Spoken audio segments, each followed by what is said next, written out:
కొన్ని వారాలుగా సిలువను గూర్చిన కొన్ని వాక్యాలు మనం వింటున్నాం.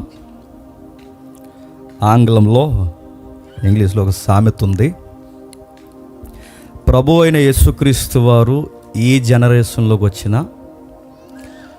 బయటోరు ఎవరు చంపుతారో లేదో కానీ క్రిస్టియన్సే చంపేస్తారట. మరలా ప్రభు అయిన యేసుక్రీస్తు వారు ఇప్పటికిప్పుడు ఈ తరానికి వస్తే ఆయనని ఎవరు చంపుతారంటే క్రైస్తవుల్లో ముఖ్యంగా పెద్దలు చంపేస్తారట. ఇది ఎప్పుడో పూర్వకాలపు సామెత. ఇది సరిగ్గా లెంట టైంలోనే ఈ సామెత పెడతారు. మరి ఎంతమంది చూసారు నాకు తెలియదు, కానీ నిజమేనా అంటే నిజమే. ఎందుకు ఈ సామెతతో నేను మొదలు పెడుతున్నానంటే ఈరోజు మనం పరిసయ్యులు శాస్త్రుల గురించి మనం వినబోతున్నాం. ఎందుకంటే సిలువ ధ్యానాలు మనం ధ్యానిస్తున్నప్పుడు ప్రభు అయిన యేసుక్రీస్తు వారిని సిలువ వేసిన వారిలో కీలక పాత్ర పోషించింది ద్రోహి అయిన యోధ. ద్రోహి స్నేహాన్ని నమ్మేశాడు. రెండవది, అధికారపు మదం ఎక్కి తన సింహాసనాన్ని ఎలా అయినా కాపాడుకోవాలని ప్రజల మీద పిచ్చుతంటే ప్రజల యొక్క జోహార్లు అందుకోవడానికి కేవలం తన ఎంప్లాయ్మెంట్ లైఫ్ కొరకు యేసుక్రీస్తు వారిని సిలువేశాడు పిలాతు. ఇది రెండవది. అంతకుముందు కొన్ని వార్తలు మనం చూసాం, కొన్ని సువార్త భాగాలు మనం చూసాం మరియా యోహాన్ల గురించి.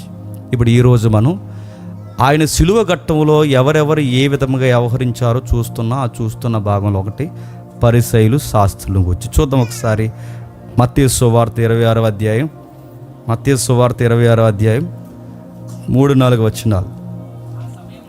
ఆ సమయమున ప్రధాన యాజకులను ప్రజల పెద్దలను యేసును మాయోపచేత పట్టుకొని చంపవలనని ఏకమై ఆలోచన చేసిరి. అయితే ప్రజలలో అల్లరి కలగకుండానట్లు పండుగలో వద్దని చెప్పుకొనిరి. రాయబడిన సందర్భాలు మీరు గమనించండి. రాయబడిన సందర్భాలు మీరు జాగ్రత్తగా చూడగలిగితే ప్రభు అయిన యేసుక్రీస్తు వారిని గురించి మనం ధ్యానిస్తున్నప్పుడు రాజకీయం అంటే ఎలా చేయాలో ఈ రాజకీయంలో ఉన్నోళ్ళు చేస్తుంటారండి.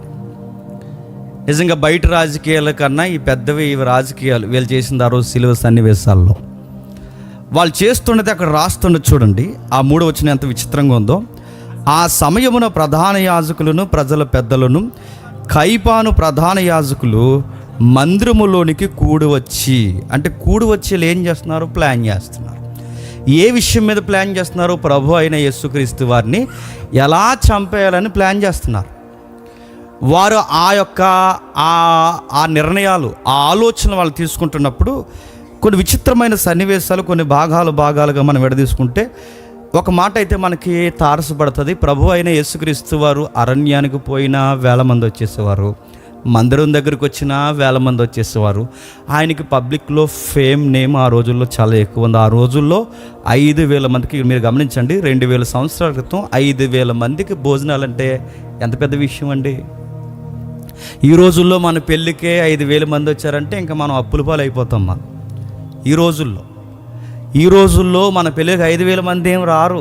గట్టిగా వస్తే 2,000, అంత దాటితే ఫిగర్ 2,500, గట్టిగా వస్తే 3,000 ఏం రారు, వస్తే అంతే. 5,000 మంది 2,000 సంవత్సరాల క్రితం జనాభా సంఖ్య ఎంతండి? ఆ రోజుల్లో జనాభా సంఖ్య చాలా తక్కువ. అక్కడ వరకు ఎందుకు, మనకు స్వతంత్రం వచ్చే సమయానికి మన భారతదేశ జనాభా ఎంత చాలా తక్కువ. అంటే వెనక్కి పోయే కొలది చిన్న సంఖ్యకు కూడా పెద్ద వాల్యూ ఉంది. అలాగే ఆ రోజులు 5,000 మంది ఆయన దగ్గరకు వచ్చి కూర్చున్నారంటే ఆయనకి మామూలు ఫాలోయింగ్ లేదన్నమాట. ఈ రోజుల్లో మిలియన్ వ్యూస్ అని మనం ఎలా అయితే అంటున్నామో ఆ రోజులు అంత ఫాలోయింగ్ ఉంది యేసుక్రీస్తు వారికి. అయితే గమ్మత్తు ఏంటంటే ఆయన వెంబడించే వారిలో సుమారుగా 3 భాగాలు ఉంటారంట. ఆ 3 భాగాల్లో ఎక్కువ మంది ఆయన చూడడానికి వచ్చేవారట. ఎలా ఉంటాడు? ఈ ఫీలింగ్ అధికారులకు కూడా ఉందో తెలుసు కదా. హేరోదు ఎవరిని చూడాలనుకున్నాడట?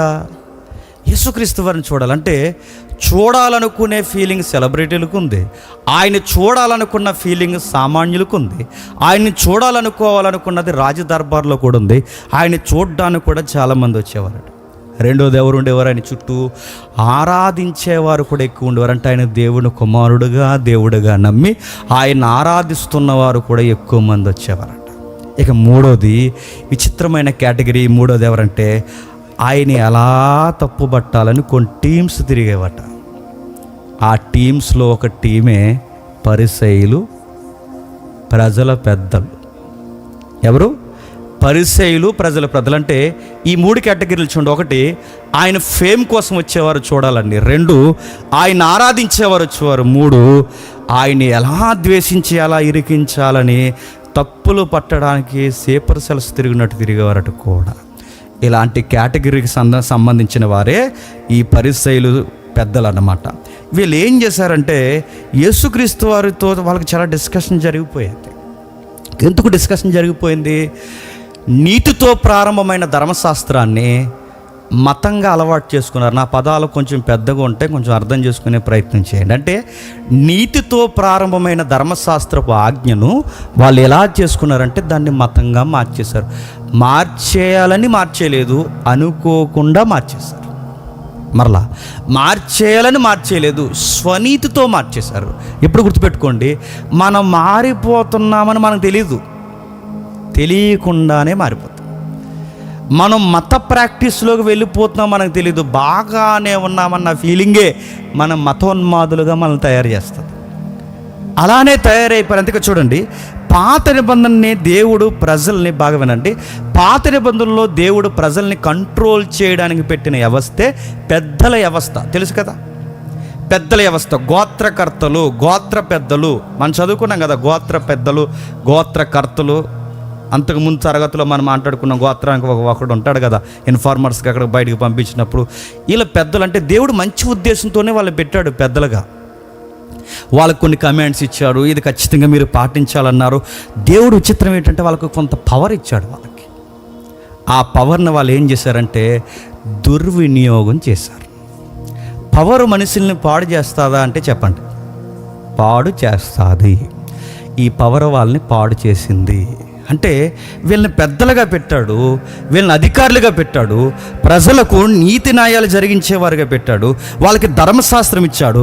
ఆ ధర్మశాస్త్రం ఇచ్చినప్పుడు వాడు చదువుకుంటూ, ప్రతి మానవుడు అన్నవాడికి పాప స్వభావం ఉంటుంది, ఇంక్లూడింగ్ మీకు కూడా ఉంటుంది. ఎందుకంటే మీరు పెద్దలు అయిపోయినంత మాత్రాన లార్డ్లాగా ఫీల్ అయిపోకండి, ప్రభువులా ఫీల్ అయిపోకండి, మీరు కూడా సిన్నర్స్ అని చెప్పడానికి లా ఇచ్చాడు. ఆ లా పేరే ధర్మశాస్త్రం. ఈ ధర్మశాస్త్రాన్ని ఇస్తూ వీళ్ళు ఏం చేయాలి, వీళ్ళు ప్రాక్టీస్ చేస్తూ ప్రజలకు ప్రాక్టీస్లో పెట్టాలంటే వీళ్ళు పాటిస్తూ వీళ్ళు ప్రకటిస్తూ, వీళ్ళు పాటిస్తూ వీళ్ళు ప్రకటిస్తూ, ప్రజలకు పాటిస్తూ ప్రకటిస్తూ ఉండమని ప్రజలకు నేర్పించాలి. కానీ వీళ్ళు రాను ఏం చేశారంటే వీళ్ళు పాటిస్తూ ప్రకటించాల్సింది పోయి వీళ్ళు పాటించకుండా ప్రకటించడం నేర్చుకున్నారు. పాటించడం తగ్గించాడు, ప్రకటించడం ఎక్కువ చేశారు.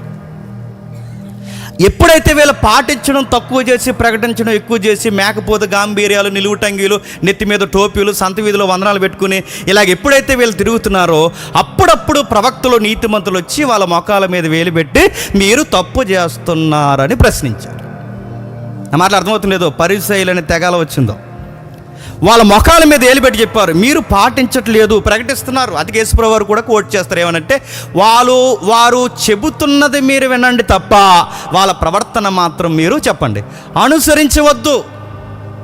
వాళ్ళు చెబుతున్నది మీరు పాటించండి, వాళ్ళు చెబుతున్నది మీరు పాటించండి, కానీ వాళ్ళు మాత్రం అనుసరించవద్దు. అంటే వీళ్ళు చెప్పేవాళ్ళుగా ఉన్నారు తప్ప చెప్పండి బ్రతుకులో చూపించే వాళ్ళగా ఉండడంలో ఫెయిల్యూర్ అయ్యారు. ఆ రాను అధికారాన్ని వీళ్ళు ఏం చేశారంటే ధర్మశాస్త్రం ప్రకారం మనిషిని, ఇదిగో నేను పాపాత్ముడిగా ఉన్నాను, దేవుని దగ్గర ప్రక్షాళన చేసుకుని, దేవా మేము ఇలా ఉన్నామని కడుక్కోవలసింది పోయి అందరినీ పాపులు అనడం మొదలెట్టారు. వీళ్ళు అంటే వీళ్ళు పుణ్యాత్ములు అయిపోయారు అనమాట. ఎవరు? ఈ పెద్దలు, పరిసయ్యులు, ప్రజల యొక్క పెద్దలు, ప్రజల యొక్క అధిపతులు. అంటే ఏదైతే తమను తాము కడుక్కుని ఇతరులకి ప్రక్షాళన చేయాలో అది చేయడానికి బదులు వీళ్ళు ఏం చేశారంటే అదో రకమైన యాటిట్యూడ్ వచ్చేసింది. అదేంటో చెప్పిన పశ్చాత్తాపం లేని ఒక మతాన్ని తయారు చేసుకున్నారు. నా మాటలు అర్థమవుతున్నాయి లేదు? పశ్చాత్తాపం లేనంటే ఎప్పుడు పశ్చాత్తాపం? అరే నేను ఎలా ఉన్నానో ఏంటని నాకు అర్థమైనప్పుడు ఎదుటోడికి పేర్లు పెట్టడం మానేస్తాను. నేను ఎదుటోడికి పేర్లు పెడుతూ తిరుగుతున్నానంటే తెలంగాణ స్లాంగ్లో చెప్పనా, నా బొక్కలు నాకు కనబట్టలేదన్నమాట. నా మాటలు అర్థమవుతున్నాయి లేదు? అంటే మీకు అర్థమవుతుందో లేదంటే మన రంధ్రాలు మనకు కనబట్టలేదు, మన మచ్చలు మనకు కనబట్టలేదు. తెలుగులో సామెత ఉంది, గులిగింద పోసుందట. నెక్స్ట్ అడగండి. దానికి చాలా డాగ్ ఉంది, కానీ దానికి ఉండే దరిద్రం ఏంటి చెప్పిన, అందరికి పేర్లు పెట్టుకుంటూ తిరుగుతుంది. ఇదే యాటిట్యూడ్ ఆ మత పెద్దలకు వచ్చేసిందంట, పశ్చాత్తాపం లేని మతం. ఇవి చదువుతున్నప్పుడు నిజంగా నాకు అనిపించిందండి, నిజమే మతం కొత్తగా ఏం పుట్టదు. ఉన్నదాన్ని సరిగ్గా ప్రాక్టీస్ చేయకపోతే అది క్రైస్తవ్యమైన ఒక రోజుకి చెప్పండి మతం అయిపోతుంది. పరిసయ్యులు శాస్త్రులు అలాగే మారిపోయారంటే అలాగే మారిపోయారు. మారు మనసు లేనోలుగా అయిపోయారు. మారు మనసు లేనోడు మతాన్ని ప్రకటిస్తే, మారు మనసు లేనోడు భక్తిని ప్రకటిస్తే, మారు మనసు లేనోడు కేవలం వాడు నమ్మిన సిద్ధాంతాలు ప్రకటిస్తే, మారు మనసు లేనివాడు వాడు నమ్మిన తార్కిక సిద్ధాంతాలు ప్రకటిస్తే, చివరికి వాడు ప్రకటించేది భక్తిని కాదు, మతాన్ని ప్రకటిస్తాడు. మతాన్ని ప్రకటించిన వాడు ఏమవుతాడు తెలుసు, ఒక రోజుకి నువ్వు చేస్తున్న తప్పురా అని చెబితే మతం ప్రకటించేవాడు మతోన్మాద అవుతాడు. ఏంట్రా మమ్మల్ని దెబ్బలు పెడుతున్నావు అంటాడన్నమాట.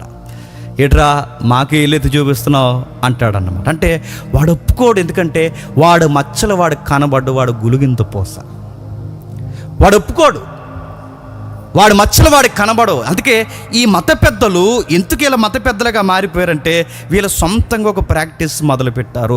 మతం అంటే ఏంటని డిక్షనరీ వాడు కాకపోయినా నేను ఇచ్చే కంటెంట్ ఒకసారి మీరు మైండ్లో పెట్టుకోండి. మతం అంటే ఏంటంటే మనిషి ఏర్పాటు చేసుకున్నాడు ఏమని, ఎట్లాగైనా సరే నా ప్రాక్టీసుల ద్వారా సర్వోన్నతుని చేరుకోవాలని వాడు కనిపెట్టుకున్న దాని పేరే చెప్పండి మతం. మళ్ళీ అర్థమైందో మళ్ళీ చెప్తున్నాను. ఎట్లా అయినా సరే నా ప్రాక్టీసుల ద్వారా, నా నీతి కార్యాల ద్వారా, నా ధర్మ కార్యాల ద్వారా నేను ఎలాగైనా సరే సర్వోన్నతుని దగ్గరికి నేను చేరుకోవాలని మనిషి ఎప్పుడైతే మార్గాలు వేయడం మొదలుపెట్టాడో ఆ మార్గాల పేర్లే చెప్పండి మతాలై కూర్చున్నాయి. పాత నిబంధన దేవుడు ఎందుకు ఇచ్చాడంటే పాపం అంటే ఏంటో తెలుసుకోవడానికి ఇచ్చాడు. కానీ పాత నిబంధన అడ్డు పెట్టుకుని ఏం చేశారు చెప్పండి, అందరినీ బెదిరించడం మొదలుపెట్టారు. అంటే ఏ పాత నిబంధన బైబిల్ పట్టుకుని వాళ్ళు దేవుని ఎదుట పశ్చాత్తాపడాలో, ప్రజల్ని పశ్చాత్తాపడేలా చేయాలో అదే బైబిల్ అడ్డు పెట్టుకుని పెద్దలు ఏం చేశారు చెప్పండి, ప్రజలకి ఏలికలు అయిపోయారు, ప్రజలకి పెద్దలు అయిపోయారు. దేవుడిచ్చిన పవర్ని మత కోణంలో ఉపయోగించుకోవడం మొదలుపెట్టారు. అందుకే పుక్కిట పురాణాలుగా యూదుల యొక్క రచనా గ్రంథాలు కూడా పుక్కిట పురాణాలుగా మారిపోయాయి. అందుకే యూదుల గ్రంథాలు అని కొన్ని గ్రంథాలు ఉంటాయి బయట, మీరు చదవండి ఎప్పుడైనా. వాళ్ళు ఎలా రాస్తారంటే వాళ్ళకి తోసిందల్లా రాస్తారు, కొన్ని వాళ్ళకి అనిపించిందల్లంటే వాళ్ళ ప్రాక్టీస్లోంచి రాసుకొచ్చేస్తారు. ఆ రాను పెద్దల పతనం అయిపోతే, ఆ పెద్దల పతనం అయిపోయిన కొంతకాలానికి అంటే క్రొత్త నిబంధనకి స్టార్ట్ అవుద్ది అనేసరికి ఒక 200 సంవత్సరాలు 300 సంవత్సరాలు ముందుకెళ్ళే సమయానికి సరిగ్గా అదే టైం లేదా యేసుక్రీస్తు పుట్టే సమయానికి కొద్ది కాలానికి ముందే పరిసయ్యులను ఒక తెగ వచ్చేసింది తెర మీదకి. అప్పటివరకు ఇది లేదంటే లేదు, అప్పటివరకు పెద్దలే ఉండేవారు. అప్పటివరకు ధర్మశాస్త్రం ప్రకారం గోత్రకర్తలు ఎవరైతే ఉన్నారో వాళ్ళ మాత్రమే ఉండేవారు. కానీ రాను వాళ్ళ మత పిచ్చి ఎక్కేసింది వాళ్ళు. మీకు ఉదాహరణ చెప్తున్నాడు, అర్థమవుతుందిగా నా మాటలు. నెక్స్ట్, దేవుడు విశ్రాంతి దినం పాటించమన్నాడు. మతం ఎలా మారిపోద్దో చూడండి. దేవుడు విశ్రాంతి దినాన్ని పాటించమన్నాడు. విశ్రాంతి దినం పాటించినప్పుడు దేనికి పాటించాలి? ఇంకా ఆ రోజు మీరు ఏ పని చేయకండి. మీరు ఏదైతే మీరు ప్రాక్టీస్లో ఉపవాసం చేస్తున్నారో ఆ రోజు మీరు ఏం చేస్తారంటే నాకు దగ్గరగుండి నాతో గడపండి. అదే కదండి విశ్రాంతి దినం మోటో, నాకు దగ్గరగుండి. ఉపవాసం మోటో ఏంటండి, అన్నీ మానుకొని చివరికి భోజనం కూడా మానుకొని ఆయనకి దగ్గరగుండి ఆయనతో గడపమనేగా ఉపవాసం యొక్క మోటో. విశ్రాంతి దినం కూడా అంతేగా. 6 దినాలు మీరు కష్టపడ్డారు, 7వ దినాన్ని విశ్రమించండి. నేను ఎలాగైతే 6 దినాలు పనిచేసి 7వ దినాన్ని నేను ఎలాగైతే విశ్రమించానో మీరు కూడా అది చేయడని విశ్రాంతి దినాన్ని ఆయనకి దగ్గరగా ఉంటారని విశ్రాంతి దినాన్ని ఇస్తే ఆ రోజుకి ఏ పని చేయొద్దన్నాడని దాన్ని మతంగా ఎలా మార్చేశారంటే ఇక ఏ పని చేయొద్దన్నాడుగా అని ఆ రోజు అరికాలికి ముళ్ళు గుచ్చుకున్నా కానీ తీరంట. ఇంటికి మరి అది కూడా పనిగా. ఒకప్పుడు పూర్వం ముళ్ళు గుచ్చుకున్నప్పుడు కాలు ఇలా పైకెట్టుకోవడం, ఒక పిన్నిస్ తెచ్చుకోవడం, అదో పని ఉండేది, గుర్తుందా? దానికి 1 గంట అరగంట పట్టేది. అది కూడా పని. అంటే ఆ రోజు ముళ్ళు గుచ్చుకుంటే అలా మక్కుతూనే తిరిగేస్తారు తప్ప చెప్పండి ఆ పని కూడా చేరు. దాన్నే మతం అంటారు. దాన్నే మతం అంటారు. అంటే వీళ్ళ రాను రాను దీన్ని ఏం చేశారంటే, ఇక ఏ పని చేయొద్దు అన్నాడంటే ఆపదలో పాల్గొనరట, ఆహారాలు పెట్టరట, ఎవరికైనా ఇబ్బంది కలిగినా సహాయం చేయరట. ఎందుకురా అంటే ఈరోజు దేవుడు ఏ పని చేయొద్దు అన్నాడు, అందుకే మేము ఏ పని చేయం, చివరికి మాకు ములుగుచ్చుకున్నా మేము తీయం. మరో మాట ఏంటి చెప్తున్నా, ఇంత నిష్ట కలిగిన భక్తులు, ఎంతకంత నిష్ట ఉంది కదా, మనకన్నా బాగున్నారు, ఇంత నిష్ట కలిగిన భక్తులు ఎందుకు యేసుక్రీస్తు వారిని చంపేశారు? అరే అలా ముళ్ళు కూడా తీసుకోరు. ఆ రోజు దేవునికి చాలా దగ్గరగా ఉండాలనుకుంటారు, ఏ పని పట్టుకోరు. దేవుడు దేవుడు అని పిచ్చి పిచ్చిగా తిరుగుతారు. ఇవి నిలువు టంగీలు వేసుకుంటారు, టోపీలు పెట్టుకుంటారు, డ్రెస్ కోడ్ మార్చేసుకుంటారు, సంత వీధిలో వందనాలు పెట్టించుకుంటారు. చాలా పెద్ద భక్తిపరులు. ఇంత భక్తిపరులు అయిన వారు యేసుక్రీస్తు వారిని ఎందుకు చంపేశారు? ఎందుకు చంపేశారు చెప్పనా? పశ్చాత్తాపం లేని మనుషులు గనక చంపేస్తారు. అంటే మతం ప్రాక్టీస్ చేసినోడికి ఏముండదు చెప్పండి? పశ్చాత్తాపం ఉండదు. అరే పాపం రా, ఈ టైంలో ఇలా అనకూడదురా, వాళ్ళకి అవేమి అనిపించవండి, వాళ్ళకి అవేమి అనిపించు. అరే ఇలా బాధల్లో ఉన్నారు, ఈ మాట మనం అనకూడదురా, ఏమనిపిస్తుంది అంటే మతంలో ఉన్న వాడికి మొత్తం ఎలా ఉంటుందంటే ఏడిపించేవాడిని చెప్పండి, ఇంకా ఏడిపించాలనుకునేదే మతం. పైగా వీళ్ళు ఇలా తయారవడానికి కారణం ఏంటంటే, ఏ బైబిల్ అయితే తీసుకున్నారో ఆ బైబిల్ని చదివారు కానీ, గమనించండి, భావాన్ని పక్కన పెట్టేశారట. లేఖనాలు వాళ్ళకి తెలుసు అంటే లేఖనాలు వాళ్ళకి తెలుసు, లేఖనాలు వాళ్ళకి తెలుసు అంటే చూడకుండా ఏ రిఫరెన్స్ ఎక్కడుందో చెప్పగలరు. ఏ రిఫరెన్స్ ఎక్కడుందో చెప్పడమే కాదు, వాళ్ళ అక్షరాలు, ఇదిగో ఒక అక్షరం తేడా పలికితే తప్పబలకవు ధర్మశాస్త్రంలోంచి అని కూడా చెప్పగలరు. ఇంత పట్టేసారే ధర్మశాస్త్రాన్ని. అంటే వీళ్ళకి అక్షరాలు తెలుసు తప్ప ఏం తెలియదు చెప్పండి, భావం తెలియదు. ఇప్పుడు నేను కూడా మీకు చెప్తున్నాను, దీన్ని 20 సంవత్సరాలు చదివావా, 25 సంవత్సరాలు చదివావా, 30 సంవత్సరాలు చదివావా, లేదా సంవత్సరానికి 20 సార్లు చదివా, ఇదంతా అంత ముఖ్యం కాదండి. ఇది ఎన్నిసార్లు చదివేసావన్నది ముఖ్యం కాదు. చదివిన ఒక్కసారైనా దాని భావం నీకు అర్థమైందా లేదా? ఒకవేళ దాని భావం కనుక నీకు అర్థమవకపోతే ఇదే పట్టుకుని ఎలా తయారవుతావు చెప్పనా? మతోన్మాదిగా తయారైపోతావు. చూద్దాం ఒకసారి మత్తయి సువార్త 22వ అధ్యాయం.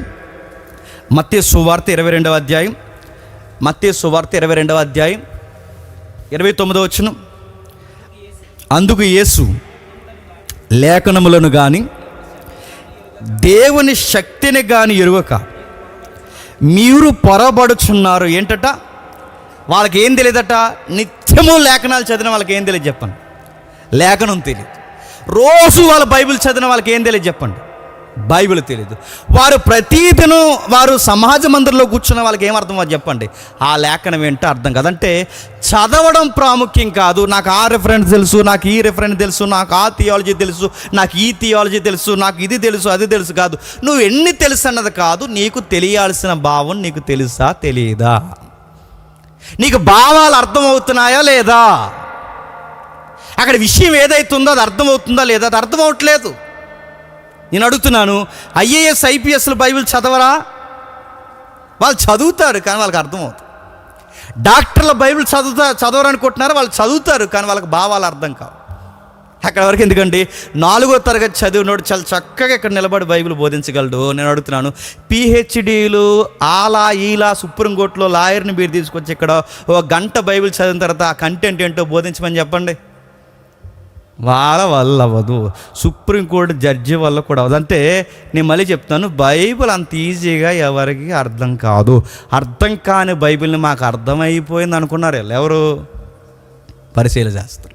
అందుకే మీరు నిత్యం చదువుతారు కానీ లేఖనాలు మీకు తెలియదు. లేఖనాలు తెలియదు, వాటి భావం తెలియదు. అందుకే మీరు ఏం చేస్తున్నారు తెలుసా? పొరపాటు పనులు చేస్తున్నారు, భయంకరమైన పనులు చేస్తున్నారు. ఇంకా ఏం చేస్తున్నారు? అదే మత్తయి సువార్త 12వ అధ్యాయం చూడండి.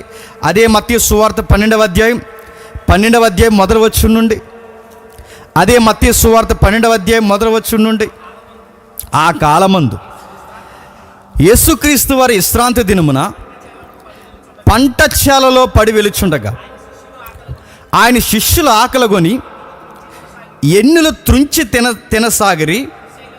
పరిసయ్యులు అది చూసి, ఇదిగో విశ్రాంతి దినమును చేయకున్నది నీ శిష్యులు చేయుచున్నారన్నారు. ఆయన వారితో ఇట్లనెను, తానును తనతో కూడా ఉన్నవారును ఆకలిగొని ఉండగా దావీదు చేసిన దాని గురించి మీరు చదవలేదా? అతడు దేవుని మందిరంలోనికి ప్రవేశించి యాజకులే తప్ప తానైనను తనతో కూడా ఉన్నవారు ఎవరైనను మరియు యాజకులు విశ్రాంతి దినమున దేవాలయంలో విశ్రాంతి దినం ఉల్లంఘించి నిర్దోషులై ఉన్నారని మీరు ధర్మశాస్త్రం చదవలేదా? దేవాలయం కంటే గొప్పవాడు ఇక్కడ ఉన్నాడని మీతో చెప్పుచున్నాను. మరియు కనికరమనే కోరుచున్నారు కానీ బలిని నేను కోరను అని వాక్యభావం మీకు తెలిసి ఉంటే నిర్దోషులను దోషులని తీర్పు తీర్చకపోవుదురు. ఇప్పుడు చెప్పండి, మీకు భావం తెలియక, మీకు విషయం ఏంటో తెలియక వెన్నులు తెంచే విషయాల మీరు పాయింట్ అవుట్ చేస్తున్నారే తప్ప అసలు పాత నిబంధనలో భావాలు మీకు తెలుసా? మీరు ఈ రెఫరెన్స్ అని చదువుతుంటే మీకు ఏమర్థం అవుతుంది? వీళ్ళు డైలీ బైబిల్ చదివిన వీళ్ళకి ఏమర్థం అవ్వలేదు చెప్పండి. బైబిల్ అర్థం అవ్వలేదు అని అంటున్నాను. రోజు బైబిల్ చదివేవాడికి, రోజు ఒక మత గ్రంథాన్ని చదివేవాడికి, రోజు ఒక చర్చికి పోయేవాడికి వాడు ఎందుకు వెళుతున్నాడు, వాడు ఏం చదువుతున్నాడు, వాడి గ్రంథం ఏంటో వాడికి తెలియకపోతే ఒక రోజుకి వాడు ఏమైపోతాడు? మతోన్మాద అయిపోతాడు. అలాగే అయిపోయి ఉన్మాదులు. క్రైస్తవ్యంలో కూడా ఉన్మాదులు ఉంటారంటే అర్థం అవ్వకపోతే ఉంటారు. మధ్యకాలంలో మీకు చెప్పాను, మనోళ్ళకి గొడవలు వచ్చినాయి. పాస్టర్ గారికి సంఘ పెద్దలు గొడవలు వస్తే అందులో ఒక పెద్ద అంటున్నాడు, రారా కోడేసుకుందాం అంటున్నాడు. కోడేసుకుంటారట ఎక్కడ? చర్చిలో. రా కోడేసుకుందాం. పై బాట నిప్పేశాడు. రా చూసుకుందాం, నీ పళ్ళు ఉంటాయి నా పళ్ళు ఉంటాయి చూసుకుందాం రా అంటున్నాడు. నడుతున్నాను. అరే ఆ చర్చ్ కోసం ఫైట్ చేస్తున్నారు, సంఘానికి పెద్దలుగా ఉన్నారు, యేసుప్రభువుని ప్రకటిస్తున్నారు, కోడేసుకోవడం ఏంటరా? వాళ్ళకి అలాగ అర్థమైంది. నేను మళ్ళీ చెప్తున్నాను, మనం చదువుతున్నది ఏంటో మనకు అర్థం కాకపోతే పిచ్చోళ్ళ బిహేవ్ చేస్తాం. ఇంకా ఏం చెప్తున్నాడు? అదే 12 అధ్యాయం 10వ వచనంలో ఏమంటున్నాడు చూడండి. అదే 12 అధ్యాయం 10వ వచనంలో, వారు ఆయన మీద నేరము మోపవలనని విశ్రాంతి దినమున స్వస్థపరచుడు న్యాయమా ఆయన అడిగిరి. అందుకైన మీలో ఏ మనుషునికైనా ఒక గొర్రె ఉండియు అది విశ్రాంతి దినమున గుంటలో పడినయెడల దాన్ని పట్టుకొని పైకి తీయడా? గొర్రె కంటే మనుషుడంత శ్రేష్ఠుడు. కాబట్టి విశ్రాంతి దినమున మేలు చేయట ధర్మమే అని చెప్పి ఆ మనుషునితో నీ చెయ్యి చాపమనెను. వాడు చెయ్యి చాపగా రెండవ దాని వల్ల ఆ ఊత చెయ్య బాగుపడెను. అంతటి పరిచయలు జాతకమైన పదం పరిచయలు ఎలుపులకు పోయి ఆయనని ఎలాగూ చంపేద్దామా అని బయటికి పోయి ప్లాన్ చేస్తున్నారంట. ఇప్పుడు చెప్పండి, వాళ్ళకి ఎందుకు అడుగుతున్నాను, వాళ్ళకి యేసుప్రభుని చంపేయాలన్నంత ఆ గజ్జి ఎందుకు వచ్చింది వాళ్ళకి చెప్పాలి. వాళ్ళ ప్రాక్టీసుల్లో ఉన్న లొసుకులు బయట ఎడుతున్నాడు కనుక వచ్చింది. వాళ్ళు పాటిస్తున్నది వాళ్ళ భావం మరిసిపోయి పాటిస్తున్నారని ఆయన వివరించాడు కనుక వచ్చింది. మళ్ళీ చెప్తున్నాను, వాళ్ళు చేస్తున్నది విశ్వాస సంబంధమైన క్రియలు కాదు, మీరు మానవ స్వనీతికి సంబంధించిన క్రియలు మాత్రమే చేస్తున్నారు. ఇదిగో గుంటలో నీ గొర్రె గోతులో పడిపోతే విశ్రాంతి దినాన్ని నువ్వు తీస్తావే, అలాంటిది ఒకడు పాపంలోనూ రోగంలో పడిపోయిన వాడిని నేను స్వస్థపరిస్తే మీరు విశ్రాంతి దినం పాటించట్లేదని దాని పెద్ద పాయింట్ అవుట్ చేస్తున్నారంటే నీకు గొర్రెల మీద ఉన్న ప్రేమ చెప్పండి మనుషుల మీద లేదు. నీ సొంత గొర్రెకే నీకు ఆరోగ్యం ఉండాలని నువ్వు కోరుకున్నప్పుడు, నీ జంతువే ఆరోగ్యం ఉండాలని నువ్వు కోరుకున్నప్పుడు ఒక మనుషుడు అంతకన్నా శ్రేష్ఠుడుగా? అంటే జీవికిచ్చే, ఒక మూగ జీవికిచ్చే విలువ నువ్వు ఒక మనిషికి ఇవ్వట్లేదంటే నీదొక భక్తి, నీదొక విశ్వాసం, నీదొక ప్రాక్టీసా? అయినా మిమ్మల్ని ఎవరయ్యా పెద్దలుగా పెట్టింది? మిమ్మల్ని ఏమంటున్నాను తెలుసా? మీరు పాముల్లాటోళ్ళు అన్నాడు. ఏమన్నాడు చెప్పండి? పాములు మీరు, సర్ప సంతానమని బాప్టిజం ఇచ్చి యోహాన్ అన్నాడు. ప్రభు అయిన యేసుక్రీస్తు వారు కూడా అన్నాడు, పాములు స్వభావం ఉంది మీకన్నా. ఎందుకు వీళ్ళు ఎలా తయారైపోయారు చెప్పినా, వీళ్ళకి పశ్చాత్తాపం లేదు. అందుకే అంటున్నాడు, ఒకడికి మంచి చేస్తే ఏడుస్తున్నారేంట్రా, ఒకడికి సహాయం చేస్తే ఏడుస్తున్నారేంటంటే, ఏదన్నా చేస్తే మీరే చేయాలి, ఏదన్నా సహాయాలు చేస్తే మీరే చేయాలి, ఎవడైనా బాగుపరిస్తే మీ అండర్లోనే బాగుపడాలి. ఒకవేళ అది మీకు ఎలుపులకు జరిగితే మీ నిలువు టంగిలికి చెమటకు ఎత్తుంటుంది అన్నమాట. మీకు నచ్చదు, మీ టోపీలకు అగౌరవం వచ్చేది. వాళ్ళకి టోపీ ఉంటుంది పైన, ఆ టోపీలకు అగౌరవం వచ్చేస్తుంది అనమాట. వాళ్ళ చేతుల్లో ఒక దండాలు ఉంటాయి, చేతికర్రలు, ఆ చేతికర్రలు పవర్ పోయినట్టు ఉంటుంది వాళ్ళకి. వీళ్ళందరూ అడుగుతున్నాను, వీళ్ళు ఏమి చూసి యేసు ప్రభువుని చంపేయాలనుకున్నారంటే కేవలం ప్రజలకి మంచి చేస్తున్నాడని. మళ్ళీ చెప్తున్నాను, వీళ్ళు చేయరు. చెప్పండి, చేసే వాళ్ళని చేయనివ్వరు. వాళ్ళ పేరే చెప్పండి, మత విశ్వాసులు అంటారు. వాళ్ళ పేరే పరిసయ్యులు శాస్త్రులు, వాళ్ళ పేరే బైబిల్ చెప్తుంది మత పెద్దలు. వాళ్ళు ఏం చేస్తున్నారు చూడండి, ఒకడికి సాయం చేస్తే ఏడుస్తున్నారు, వాడికి సహాయం చేస్తే ఏడుస్తున్నారు, వాడికి మంచి ఆరోగ్యం ఇస్తే ఏడుస్తున్నారు, వాడి చెయ్యిని బాగు చేసినందుకు ఏడుస్తున్నారు, చివరికి వాళ్ళకి లేఖనాలు తెలియదు అన్నందుకు ఏడుస్తున్నారు. ఏంటి, మాకు బైబిల్ తెలియదు అంటావా అని ఏడుస్తున్నారు. వాళ్ళు 70 ప్రసంగాలు చెప్పినోడి దగ్గరికి వెళ్ళి మీరు సరిగా చెప్పలేదనండి, పొగొచ్చేద్ది అక్కడ. మీరు అడగండి, వెళ్ళి 70 ప్రసంగాలు చెప్పినోడి దగ్గరికి వెళ్ళి బ్రదర్ ఇది మీరు తప్పు చెప్పారులో అందానండి.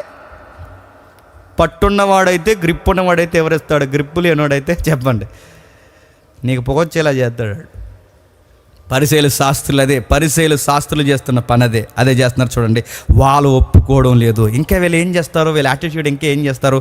మార్కు సువార్త త్వరగా ముగించుకుందాం. మార్కు సువార్త చూడండి, మార్కు సువార్త 3వ అధ్యాయం, మార్కు సువార్త 3వ అధ్యాయం, మార్కు సువార్త 3వ అధ్యాయం 6వ వచనం. మార్కు సువార్త 3వ అధ్యాయం 6వ వచనం. పరిసయ్యులు వెలుపలకు పోయి వెంటనే హేరోదీయులతో కలుసుకుని, ఇది టెక్స్ట్ దగ్గరగా ఉన్నవే, వెంటనే హేరోదీయులతో కలుసుకొని ఆయనను ఎలాగూ సంహరింతుమా అని ఆయనకు విరోధముగా ఆలోచన చేస్తారు. మీకు ఏమర్థమవుతుందా రిఫరెన్స్ అవుతుంటే? వీళ్ళకి బైబిలు తెలియదు, నెక్స్ట్ వీళ్ళకి భావము తెలియదు, నెక్స్ట్ వాడికి మంచి చేస్తే చూడలేరు, నెక్స్ట్ వీళ్ళకున్న దరిద్రం ఏంటి చెప్పనా, రాజకీయ నాయకులతో పరిచయాలు పంచుకుంటారంట. హేరోదు వర్గం వారంటే ఎవరండి? పొలిటీషియన్స్. వాళ్ళతో వీళ్ళకి పరిచయాలు ఏంటండి అంటే వీళ్ళకి ఏంటిది? నేను అడుగుతున్నాను, రాజకీయ నాయకులతో వీళ్ళకి పరిచయాలు ఏంటంటే దేనికి పరిచయాలు పెంచుకుంటున్నారంటే కొంచెం ల్యాండ్ ఏదో ప్రాబ్లం ఉందో కొంచెం రికమెండేషన్ చేస్తారని కాదు, లేదా వాళ్ళు చేసిన వాగ్దానాలు ఏవైతుందో మరి ఇల్లు ఇస్తారన్నారు, ఇల్లు ఇవ్వలేదు ఇంకా, మరి మా నియోజకవర్గానికి ఇల్లు ప్రకటించాలని అడుగుతారని కాదు. మరి ఎందుకు రావా మీరు రాజకీయ నాయకులతో మీరు ఎందుకు పొత్తులు పెట్టుకుంటున్నారంటే కారణం ఏంటి చెప్పిన, యేసు ప్రభు వారిని చంపేయడానికంట. అంటే యేసు ప్రభు వారిని అమాయకులను చంపడానికి కూడా రాజకీయాలు ఉపయోగించుకుంటారా? మతం పట్టిన వాళ్ళంటే ఎందుకు లేరు? ఇప్పుడు మీరు చూడండి, రాష్ట్ర రాజకీయాలు, కేంద్ర రాజకీయాలు దేంతో నడుస్తున్నాయి చెప్పండి భయం దేనికి? ఏం పోరలేండి, నేను పోతాను ముందు చెప్పండి. రాష్ట్ర రాజకీయాలకి కేంద్ర రాజకీయాలకి ఏం పట్టింది చెప్పండి ముందు? మతం. అసెంబ్లీలో మతం, పార్లమెంట్లో మతం. దరిద్రం ఏంటి చెప్పిన, ఇస్రోలో ర్యాకెట్ ఎగరేయడానికి పూజలు చేయడానికి పూజారులు వెళ్ళారంటే ఇంకేమనాలంటే దాన్ని సైన్స్ ల్యాబ్ అనాలా, దాన్ని పూజా గుడి అనాలా, దాన్ని ఏమనాలి? అంటే మతం నడిపిస్తుంది అధికారాన్ని, రాజకీయాన్ని కూడా వెళ్తుంది. మతం రాజకీయాన్ని వెళ్తుంది, మతం మనిషికి మత్తెక్కిస్తుంది. మతం అనే మత్తెక్కితే మళ్ళీ నేను చెబుతున్నానండి, మతం అనే మత్తెక్కితే ప్రభుత్వాన్నైనా దించేస్తాయి. అందుకే చూడండి రాజకీయాల్ని వాళ్ళు అండర్లో తీసుకుని. అందుకే చూడండి పిలాతు ఎటు మాట్లాడకుండా అలా బిగిసిపోవడానికి కారణం ఏంటండి? పిలాతు గొంతు మీద ఏముంది చెప్పండి? మతం ఉంది. నువ్వు గనక మా మాట వినకపోతే మా మత పెద్దలందరం కలిసి నీ పయ్యోడికి లెటర్ రాసి నువ్వు కైసరికి వ్యతిరేకంగా పనిచేస్తున్నావని, నువ్వు మాకు వ్యతిరేకంగా ఉన్నావని మా మతం నుంచి ఒక లెటర్ బయటకు పంపించావంటే చివరికి నీ పోస్టింగ్ ఏమవుద్దు అన్నారు చెప్పండి. అంటే మతం రాజకీయ నాయకులను బెదిరిస్తుంది, మతం అధికారులను బెదిరిస్తుంది, మతం ఏదన్నా చేస్తుంది, మతం ఎంత ఎత్తుకైనా వెళ్తుంది. మతం మనుషుల్ని అడ్డొస్తే చెప్పండి చంపేస్తుంది. అందుకే క్రైస్తవ్యాన్ని కూడా ఈ మత పిచ్చి ఉందంటే క్రైస్తవ్యం అంతటికి లేదు, కానీ ఆ ప్రాక్టీసులు అలా నడుస్తున్న వాళ్ళకి మాత్రం ఖచ్చితంగా ఉంటుంది. మీ ఉదాహరణ చెప్తాను వినండి, మతం ఎలా ఉంటుందో. ఒక కారు కొన్నాం అనుకోండి, ఏం చేస్తాను చెప్పండి? కారు కొన్న వెంటనే చెప్పండి, అంత మోగజీవులు ఇప్పుడే పుట్టిన బేబీలా న్యాయంగా చూడకండి. చెప్పండి ఏం చేస్తారు? చెప్పండి ఏం చేస్తారు? ప్రేయర్ చేయిస్తాం. ప్రేయర్ చేసిన తర్వాత ఏం చేస్తాం చెప్పండి? పాస్టర్ గారిని తోలమంటాం. పాస్టర్ గారు తెంగరోళ్ళకి ఏం చేస్తారో తోలేస్తాడు. ఆ తర్వాత ఏమవుద్ది? పాస్టర్ గారు తోలుతారు, తర్వాత మీరు ఫ్యామిలీతో అలా తిరుగుతారు. నెక్స్ట్ నేను అడుగుతున్నాను, ఈవినింగ్కి అదే కారులో ఫ్రెండ్స్ అందరూ కలిసి ఏం చేస్తారు? దీన్నే మతం అంటారు. మళ్ళీ చెప్తున్నాను. మరలా ఇంకొక ఉదాహరణ చెప్తాను వినండి. ప్రతిదానికి క్రైస్తవులు ప్రార్థన చేస్తారు. ఒక ఇల్లు కట్టుకున్నప్పుడు ప్రార్థన చేస్తారు, చేయించరు. పునాది దగ్గర ప్రార్థన చేస్తారు. ఇల్లు అలా గోడలు లెగిస్తున్నప్పుడు ప్రార్థన చేస్తారు, స్లాబ్ వేస్తున్నప్పుడు ప్రార్థన చేస్తారు, ప్రతీదీ ప్రార్థన చేస్తారు, ప్రతీదీ ప్రార్థన చేపిస్తారు, అన్ని ప్రార్థనలు చేపిస్తారు. అన్యులైతే ఇల్లు కట్టుకున్న తర్వాత లోపలికి ఒక దాన్ని తెచ్చి ప్రతి గదిలో తిప్పుతారు. దాని పేరేడు చెప్పండి. ఆ గదిలోకి తిప్పుతారు, ఈ గదిలోకి తిప్పుతారు. మొన్న ఏకంగా ఒక ఆవుని సెకండ్ ఫ్లోర్ ఎక్కించేశారు మెట్ల మీద. దాన్ని పైకి ఎక్కిస్తారు, దాన్ని పైన తిప్పేస్తారు. ఇంకొక వీడియో చూస్తారు, లేదో మరొక వీడియో, ఆవు పిల్లల్ని తీసుకొచ్చారు, దాన్ని ఉయ్యాల్లో ఊపుతున్నారు. అలా అది దిగిపోతుండే దాన్ని అలా ఊపుతున్నారు. అలా చూశారు మీరు? నేను అడుగుతున్నాను, సేమ్ ప్రాక్టీస్ మన క్రిస్టియానిటీలో ఉందా లేదు చెప్పండి. ప్రతి గదిలో అక్కడ ఆవుని తిప్పుతారు. చెప్పండి చెప్పండి. ఇక్కడ పాస్టర్ గారిని తిప్పుతున్నారు. కాదా కాదా చెప్పండి. దీన్నే మతం అంటారు. అంటే అవే బుద్ధులు, అవే వ్యవహారాలు, అవే విధి విధానాలు. దీన్నే మతం అంటారు. మళ్ళీ చెప్తున్నాను, నువ్వు ప్రార్థన చేయడం మాను, బైబిల్ చదవడం మాను, చర్చికి రావడం మాను, అన్నీ చేస్తావు, కానీ బయట చేసినట్టే చేస్తావు. దీన్నే మతం అంటారు. మళ్ళీ అడుగుతున్నాను, చర్చికి వస్తున్నారు మీరు అందరూ ఎంతమంది వచ్చారు ఈరోజు? ఎందుకు మరి ఎంతమంది వచ్చారు? ఏంటో మన చర్చ అర్థమవుతుంది ఒకసారి నాకు. ఇంతమంది వచ్చారు ఈరోజు. అడుగుతున్నాను, ఇంతమంది వచ్చారు, ఇలా వచ్చి వెళ్ళిపోతున్నారు కదా, ఇలా వచ్చి వెళ్ళిపోతున్నారు. ఇది భక్తా చెప్పండి? చర్చ్ అంటే కేవలం సండేనా? దీనికి సంబంధించిన కార్యక్రమాలు ఉంటాయి, దీనికి సంబంధించిన గృహదర్శనాలు ఉంటాయి, దీనికి సంబంధించిన బరువు బాధ్యతలు ఉంటాయి, దీనికి సంబంధించిన ఆలోచనలు పంచుకునే విధానాలు ఉంటాయి, ఎన్నో ఉంటాయి. ఇవేవి పాల్గొనరు. ఏం చేస్తారు చెప్పండి?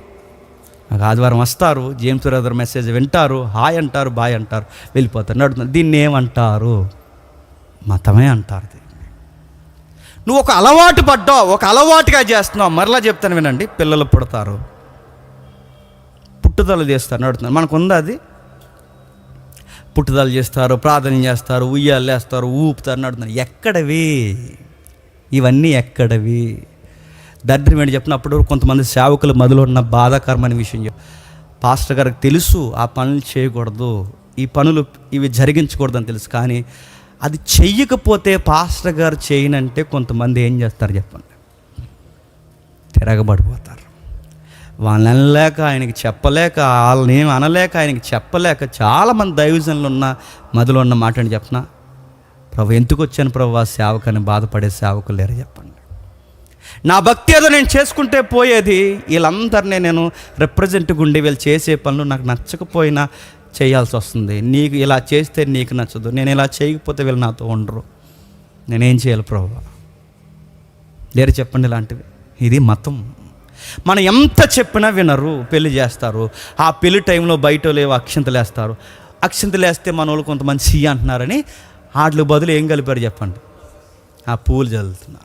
సేమ్ ప్రాక్టీసులు కదండి మతము. మళ్ళీ చెప్తున్నాను, మతం ఇలాగే పుట్టుకొస్తుంది, మతం ఇలాగే ఉంటుంది. మతం సంఘాన్ని కూడా పాడు చేస్తుంది, సంఘాన్ని కూడా పాడు చేస్తుంది. అందుకే చెప్తున్నాను, నువ్వు మతం అనే ప్రాక్టీసులు ఉన్నావా, విశ్వాసం అనే కోణంలో నడుస్తున్నావు? ఒకరోజు చెక్ చేసుకో, నువ్వు చూసుకో. నేను భావాలు అర్థం చేసుకుంటూ వాక్యాలు వింటున్నానా, లేకపోతే ఇక్కడ జేమ్స్ బ్రదర్ చెబుతున్నాడని వచ్చి వాక్యం వింటున్నావా? చెక్ చేసుకో. ఇక్కడ లేఖనం ఏం చెప్తుందని దాన్ని అర్థం చేసుకుని నాలో ఉన్న లొసుకులు మార్చుకోవాలని అనుకుంటున్నావా? ఆ లేఖనం వివరిస్తున్నప్పుడు ఇది నా కోసం కాదులే, నీకోసమేరా చెప్తున్నాడా అని అనుకుంటున్నావా? ఒక వాక్యం చెప్తున్నప్పుడు నీకు నువ్వు పరిశీలిస్తాలకి. ఒకటి మతం అనే ప్రాక్టీస్లు ఉన్నాయి. ఇప్పుడు క్రైస్తవులో మత ప్రాక్టీస్లు ఎలా అయితే ఉన్నావో అర్థమైనాయి కదా. ఇప్పుడు హిందువులు బయట ఎగ్జాంపుల్స్ ఏవైతే ఉన్నావో, ఎగ్జాంపుల్స్ మనం ఎలా అయితే ప్రాక్టీస్ చేసాం, సేమ్ అవే ఎగ్జాంపుల్స్ వాళ్ళు వాడుకుంటూ తీసుకొచ్చారు. వాళ్ళు కూడా రెండో దరిద్రం బయటికి కనబడింది, స్వనీతి ఉందా వాళ్ళకి. స్వనీతి ఎంత ప్రాబ్లమెటిక్గా ఉంటారో చూడండి ఒకసారి. యోహాను సువార్త త్వరగా ముగించేద్దాం. యోహాను సువార్త చూడండి ఒకసారి. యోహాను సువార్త 7వ అధ్యాయం. యోహాను సువార్త 7వ అధ్యాయం. యోహాను సువార్త 7వ అధ్యాయం 32వ వచనం. యోహాను సువార్త 7వ అధ్యాయం 32వ వచనం. జన సమూహము ఆయన గూర్చి ఎలాగూ సనుక్కునగా పరిసయ్యులు విన్నప్పుడు ప్రధాన యాజకులను పరిసయ్యులను ఏంటట ఆయన పట్టుకోవడానికి ఎవరిని పంపారట? బంట్రోతుల్ని పంపిరి. ఇంకా కొంతకాలము అని చెబుతుంటే ఆయన పట్టుకోవడానికి పోలీసులు పంపారు. ఆ ప్రధాన యాజకులు ఎవరైతే ఉన్నారో అప్పటికే స్కెచ్ చేశారన్నమాట. ఆయనకి పోలీసులు పంపారు. వచ్చాక వాళ్ళు ఏమంటున్నారు? 45 వచనంలో, ఆ బంట్రోతులు ప్రధాన యాజకుల యొద్దకును పరిసయ్యుల యొద్దకును వచ్చినప్పుడు వారు ఎందుకు మీరు ఆయన్ని తీసుకొని రాలేదని అడుగుగా, ఆ బంట్రోతులు ఆ మనుషులు మాట్లాడినట్లు ఎవడును ఎన్నడును మాట్లాడలేదు అనిరి. అందుకు పరిచయులు, మీరు కూడా మోసపోతిరా? అధికారుల్లో కానీ పరిసయ్యుల్లో కానీ ఎవడైనను ఆయన యందు విశ్వాసం ఉంచినా అయితే ధర్మశాస్త్రం ఎరుగని ఈ జనసమూహము శాపగ్రస్తమైనదని వారితో అనిరి. అంటే వీళ్ళతో గొడవ ఏంటి చెప్పండి? స్వనీతిలో దరిద్రం ఏంటి చెప్పినా వీళ్ళ ఫీలింగ్ ఏదో చెప్తున్నారు చూడండి. పోలీసులు పంపాలి, అరెస్ట్ చేసి తీసుకురమ్మన్నారు. వాళ్ళు వచ్చిన తర్వాత అక్కడ ఉన్నారు అరెస్ట్ చేయడానికి. ఆ ప్రసంగం వాళ్ళు కూడా ఎట్టున్నారు. వింటూ ఉండగా ఏమన్నారంటే, అరే భలే మాట్లాడుతున్నారండి, ఆయన్ని మేము అరెస్ట్ చేయలేకపోయాం, తిరిగి వచ్చేసాం, మంచి వ్యక్తి అండి అనగానే ఆ పోలీసులు వీళ్ళు అన్నారట, బైబిల్ తెలియక మీరు అలాగ పట్టుకోకుండా వచ్చేసారు మీరు అన్నారు. రెండో మాట వాళ్ళు ఏమన్నా చెప్పినా, మాలో అధికారుల్లో కానీ, అధికారులు ఉన్నారుగా ప్రజల అధికారుల్లో కానీ మా పరిసయ్యుల్లో కానీ ఎవడైనా ఆయన వెంబడించాడా? ఎందుకు వెంబడించలేదు? మాకు మాత్రమే తెలుసు. ఏంటి? పాత నిబంధన బైబిల్ మాకు మాత్రమే తెలుసు, ఇంకెవ్వరికి తెలియదు. మరో మాట చెప్తున్నారు చూడండి, ధర్మశాస్త్రం ఎరుగని వీళ్ళందరూ చెప్పండి శాపగ్రస్తులు అవును. కానీ అంటే శాపాలు కూడా పెట్టేస్తారా? అంటే వీళ్ళు శాపాలు కూడా పెట్టేస్తారన్నమాట. మీ కన్ను పోవును గాక, మీ కాలు పోవును గాక, ధర్మశాస్త్రం పాటించట్లేదు కనుక మీరు నాశనమైపోవును గాక. ఎన్ని మాట్లాడుతున్నారు అంటే ఇదే స్వనీతి. అంటే ఇంకెవ్వరికి బైబిల్ తెలియదు, వాళ్ళకే తెలిసిన ఫీలింగ్. ఏదన్నా ఎదుటోడు చెప్తుంటే అది తప్పులు పట్టే ప్రయత్నం నడుగుతున్నా అండి. ఇలాంటి నేచర్ మీలో ఎవరికైనా ఉంటే జాగ్రత్త. ఎదుటోడు చెప్పే దాంట్లో లసుకులు ఉన్నాయని కాస్త పూర్తిగా వినకుండా తప్పులు పట్టే ప్రయత్నం చేశారు. ఈరోజు సోషల్ మీడియాలో అదే ఎక్కువైపోయింది. ప్రతి దానికి వెనక ముందు వినకుండా వెంటనే కామెంట్ పెట్టాడు, పూర్తిగా తెలియకుండా. ఇది పరిసయ్యుల బుద్ధే. నేను మళ్ళీ చెప్తున్నాను, ఇలాంటి బుద్ధి నీలో ఉంటేనే మళ్ళీ చెప్తున్నాను, పక్కన బతకనేవు నువ్వు.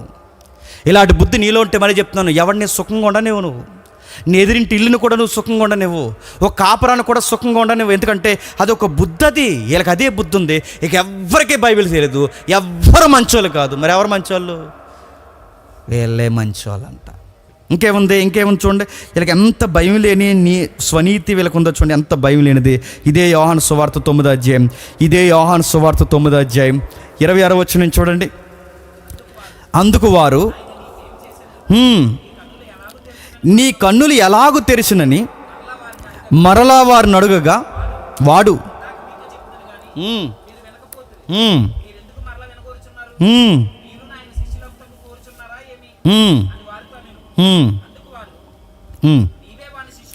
నీవే ఆయన శిష్యుడవు, మేము మోసే చేసిన. చూస్తారు ఎలా కనబడుతుంది? ఎంత స్పష్టంగా వాళ్ళ మాటల్లో స్వనీతి కనబడుతుందో చూడండి. అక్కడ ఓ గుడ్డివాడికి స్వస్థ ఇచ్చాడు, పుట్టుకతో గుడ్డివాడు. అక్కడ పెద్ద ఆర్గ్యుమెంట్ జరుగుతుంది, తెలుసు కదా అధ్యాయం మీకు. అక్కడ పెద్ద ఆర్గ్యుమెంట్ జరుగుతుంది. ఆ ఆర్గ్యుమెంట్ జరుగుతున్నప్పుడు వాడిని అడుగుతారు, ఎవర్రా అబ్బాయి నేను విశ్రాంతి దినాన్ని స్వస్థపరిచింది? ఎవర్రా అబ్బాయి ఇక్కడ దేవాలయంలోనే స్వస్థపరిచింది? ఎవర్రా అబ్బాయి నీకు స్వస్థత చేసింది ఎవరంటే ఆ నజరేయుడైన యేసు అని చెప్తాడు ఈ వ్యక్తి. అనగానే ఆ వ్యక్తి నీకు ఎలా స్వస్థత చేస్తాడు రా అనగానే చేస్తాడు అని చెప్తారు. వాళ్ళు అడుగుతారు, ఎలా స్వస్థత చేశాడంటే ఇంత డీటెయిల్గా అడుగుతున్నారు. అప్పుడు ఆయన అంటున్నాడు, ఆ గుడ్డివాడు అంటున్నాడు, అంత డీటెయిల్గా అడుగుతున్నారు, మీరు కూడా ఆయనకి ఫాలోవర్స్గా ఉండాలనుకుంటున్నారా? ఆడో సొరకేసాడు ఆ కుర్రాడు, ఎవరు? గుడ్డోడు. ఇంత డీటెయిల్ ఇన్ఫర్మేషన్ అడుగుతున్నారు, ఆయనకు కూడా మీరు శిష్యులుగా ఉండాలనుకుంటున్నారా? మీకు చాలా ఇంట్రెస్ట్గా ఉంటాను. కానీ వెంటనే వీళ్ళని నిలువు టంగీలో పైకి లాగేసుకుని టోపీలో సర్దేసుకుని వెంటన్నారు, ఎవడకరా మేము శిష్యులు? నువ్వు అతగాడికి శిష్యులు, మేము ఎవరికి శిష్యులు?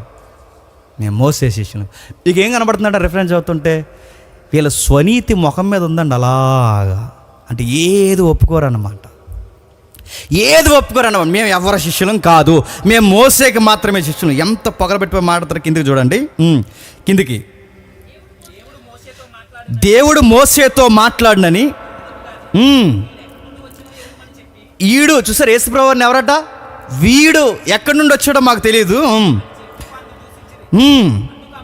క్షమించండి, ఆ మనుషుని దూషించిరి.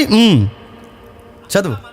అందుకు ఆ మనుష్యుడు, ఆయన ఎక్కడి నుండి వచ్చును?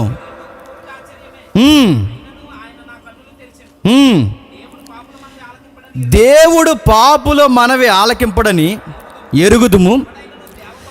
ఎవడైనను దేవభక్తుడై ఉండి ఆయన చిత్తము చొప్పున జరిగించిన యెడల ఆయన వాని మనవి ఆలకించును.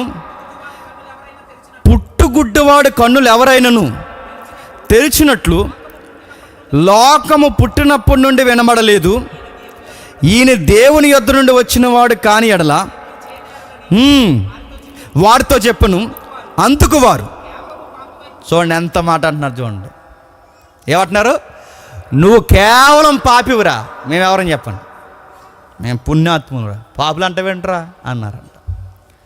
ఒక మనుష్యుడి మాట ఎవరింటారు? దేవుడు పాపులు మనం ఆలకింపడని ఎరుగుదు. అంటే యూదులకి కాస్త సెన్స్ ఉంది. ఆ యూదులో పుట్టిన గుడ్డాడు కనుక ఒక మాట అంటున్నాడు. ఎవరు ప్రార్థన వింటాడు దేవుడు? నీతిమంతుల ప్రార్థన నీతిమంతుల విజ్ఞాపన బహు బలం గలదై ఉండని మనకు తెలుసుగా. నీతిమంతుల విజ్ఞాపన బహు బలం గలదే. నీతిమంతుల యొక్క విజ్ఞాపన కార్యములు జరిగిస్తాను మనకు తెలుసుగా. ఇప్పుడు ఈయన ప్రార్థన చేస్తే కార్యాలు జరుగుతున్నాయంటే నీతిమంతుడేగా.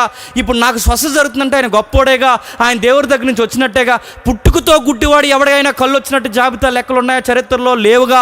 ఆయన ఇంత గొప్ప కార్యాలు జరిగిస్తున్నాడంటే దేవుని కుమారుడేగా అని చెప్తుంటే అప్పుడు మొత్తం సబ్జెక్ట్ వదిలేసి ఆ సబ్జెక్ట్లో యేసుప్రభు దేవుడు కుమారుడు అన్న పాయింట్ వాళ్ళకి అర్థమవలేదు, ఆయన నీతిమంతుడు అన్న పాయింట్ వాళ్ళకి అర్థమవలేదు.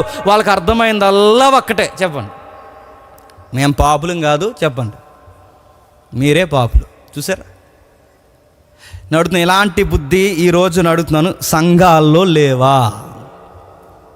నేను మన లెసన్లో చెప్పాను, మీకు కూడా చెప్తున్నాను. అందరితో నిలబట్టి మనం పాపులం అంటే మనకి ఏ ఇబ్బంది ఉండదు. అవును అవును ప్రభువా, పాపులం ప్రభువా, క్షమించు ప్రభువా, ఈ దుర్మార్గులను క్షమించు ప్రభువా, దరిద్రగొట్టలం ప్రభువా, మనం క్షమించి అంటాం.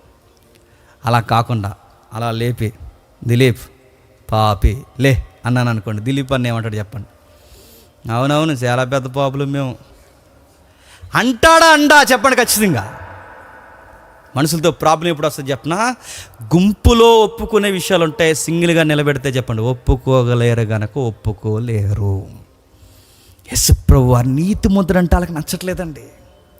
యేసుప్రభు మంచోడంటే వాళ్ళకి నచ్చట్లేదండి. ఆయన దేవుని కుమారుడు అంటే వాళ్ళకి నచ్చట్లేదు. స్వనీతి వలన ఆయనను అంగీకరించలేకపోతున్నారు. పరిసయ్యులు శాస్త్రులు ఎందుకు యేసుక్రీస్తు వారిని ఏ కారణాల వాళ్ళు చంపేశారు? ఆ దావీదు అడిగిన 40 ఎకరాల్లో 1 ఎకరం ఇమ్మని అడిగినందుకు చంపేశారా? అలాంటి ఎకరాల మీద ఆయనకి మనసుందా? యేసుప్రభు వారు ఏదన్నా స్థలాల కోసం గొడవ చేశాడా? ఆయన ఏదన్నా నాణ్యాలు ఏదైతే ఆ రోజుల్లో కరెన్సీ ఉందో, ఆ హేరోదు ముద్రించిన కరెన్సీ, వాటి కోసం ఏమన్నా ఆయన ఎగబడ్డా? పన్ను నాకు కట్టమని ఏమన్నా అడిగాడా? ఆయన డబ్బు కోసం కానీ స్థలాల కోసం కానీ ఆయన అధికారాల కోసం ఏ రోజు అడగలేదే. మరి ఎందుకు అంత మీద ఆయనకి పగ అంటే? వాళ్ళకి పెద్ద చెప్పుకోదగ్గ కారణాలు ఏమి లేవు. మనకు పెద్ద చెప్పుకోదగ్గ కారణాలు కాదు, కానీ వాళ్ళకి మాత్రం పెద్ద చెప్పుకోదగ్గ కారణాలు. ఆ కారణాలు ఏంటంటే, ఒకటి పశ్చాత్తాపం లేని మనుషులు, రెండవది స్వనీతి పరులు. ఎవరు? స్వనీతి పరులు. అంటే యేసు ప్రభుతో వాళ్ళకి పడకపోవడానికి కారణం వాళ్ళ స్వనీతి. ఆ సమాజంలో ఎవరైనా మంచోళ్ళని ఎవరైనా అనాలంటే వాళ్ళు మాత్రమే అనాలి, ఇంకెవరిని అంటే వాళ్ళకే చెప్పండి వాళ్ళ చెవులకి మంచిగా అనిపించదు, వాళ్ళ కళ్ళుకి చెప్పండి చూడాలనిపించదు. ఎందుకంటే ఇంకా వాళ్ళ దృష్టిలో ఎవరు మంచోళ్ళు కాదు, వాళ్ళకి వాళ్ళే మంచోళ్ళు. కుటుంబంలో ఫ్యామిలీ మీద ఒక జోక్ ఉంటుంది.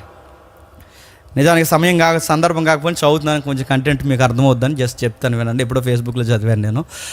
భార్యను అడిగితేనట ఆవిడ ఎవరే ప్రపంచంలో ఎవరే అత్యధికమైన మంచోళ్ళు ఎవరే అని అడిగితే భార్య అంటదట, ప్రపంచంలో అత్యధికమైన మంచోడు ఎవడైనా ఉన్నాడంటే మా నానే అంటదంట. ప్రపంచంలో ఉత్తమ స్త్రీ అంటే ఎవరే అని అడిగితే ఆవిడ అంటదట మా అమ్మే అంటదట. ప్రపంచంలో చెప్తున్నాను, ప్రపంచంలో ఇదిగో విశాల హృదయం కలిగిన వాడు, జ్ఞానవంతుడు, అప్పటికప్పుడు నిర్ణయాలు తీసుకునే క్యాపబిలిటీ ఉన్నవాడు ఎవడున్నాడు అనగానే మా అన్నయ్యే అంటదంట. ఇప్పుడు ఎంతసేపు చెప్పినా ఎవరి లిస్ట్ చెప్తే చెప్పండి? అది ఇదే బుద్ధి అండి. ఎవరు చెప్పనా? పరిశీలి. ఎవరిని పొగిడినాలు ఇంట్లో వాళ్ళనే పొగడాలి, వాళ్ళనే పొగడాలి, వాళ్ళనే ముందెట్టుకోవాలి, వాళ్ళనే మీదెట్టుకోవాలి. పొరపాటున ఎవరైనా వాళ్ళ కాకుండా వేరొక పాత్రలు తెర మీదకి వస్తే వీళ్ళకి కళ్ళు పచ్చగా అయిపోతాయి. నడుతుంది. ఈ బుద్ధి ఎవరికైనా ఉంటే మీరెవరు పిల్లలు చెప్పండి, చెప్పండి. చెప్పరు. ఎందుకు చెప్పరు? అదే బుద్ధి కనుక చెప్పరు. ఎందుకు చెప్తారు? ఆ నేచర్ ఒప్పుకోదు. నేను మళ్ళీ చెప్తున్నాను, వీళ్ళ స్వనీతి పరులు, వీళ్ళ దృష్టికి ఒకళ్ళు మంచోళ్ళు అంటే నచ్చదు. మళ్ళీ చెప్తున్నాను, అలవాటు చేసుకోండి. మళ్ళీ చెప్తున్నాను, అవును మంచోళ్ళు. బైబిల్ ఏమని చెప్పినా, మీరు మాకన్నా మంచోళ్ళు, మీరు మాకన్నా గొప్పవాళ్ళు. బైబిల్ ఏమని చెప్పినా, ఒక సహోదరుణ్ణి మనకన్నా గొప్పగా చెప్పండి, ఎంచాలి. నిజమండి, గొప్పోడండి, మంచోడండి అని చెప్పండి. వాళ్ళకి అది ఒప్పుకోదు. 5వ అధ్యాయం చూడండి. అది యోహాను సువార్త 5వ అధ్యాయం. త్వరగా ముగించేద్దాం. యోహాను సువార్త 5వ అధ్యాయం. యోహాను సువార్త 5వ అధ్యాయం. యోహాను సువార్త 5వ అధ్యాయం 44 వచనం నుండి. యోహాను సువార్త 5వ అధ్యాయం 44 వచనం. అద్భుతీయ దేవుని వలన వచ్చిన మెప్పును కోరక ఒకని వలన ఒకని మెప్పు పొందుచున్న మీరు ఎలాగూ నమ్మగలరు?